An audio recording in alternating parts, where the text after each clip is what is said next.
Getting a job without any certification is impossible as heard by people. Don't know whether it's true or not. Some say it's impossible, some say it's not, don't know what to do. So I think ये दो चीज़ें मैंने बताई हैं पहले भी कि एक डिग्री होती है और एक सर्टिफिकेशन होता है जो कि मोस्ट पावरफुल फैक्टर्स हैं आपके रेज्यूमे में एज अ फ्रेशर.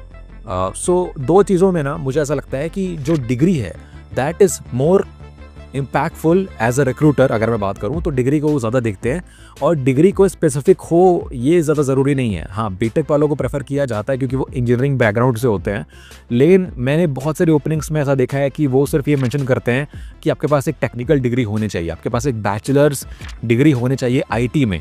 वो they don't mention BTech, BCA या BSc. You can do anything but you have to have a degree. और ऐसा होता है, बहुत बार ऐसा होता है कि डिग्री मेंशनड है लेकिन सर्टिफिकेशन मेंशन नहीं है, और ऐसा बहुत कम होता है कि सर्टिफिकेशन मेंशनड है और डिग्री मेंशन नहीं है. तो I think it's completely a myth कि आपको सर्टिफिकेशन के बिना जॉब नहीं मिल सकती है. बिल्कुल मिल सकती है अगर आप डिग्री करते हो, अगर आपके पास प्रोजेक्ट्स हैं, अगर आपके पास और चीज़ें हैं दिखाने के लिए, अचीवमेंट्स, बकबाउंडी की है, सीडीएफ की है, इंटर्नशिप करी है, बहुत कुछ है, तो definitely you can get a job. ऐसा होता है कि आपके पास अगर ऑलरेडी 4-5 साल का एक्सपीरियंस हो जाता है ना, उसके बाद आपको सर्टिफिकेशन की ज़रूरत नहीं है क्योंकि then you have good experience, तो उसके ऊपर कोई चीज़ मैटर नहीं करने वाली.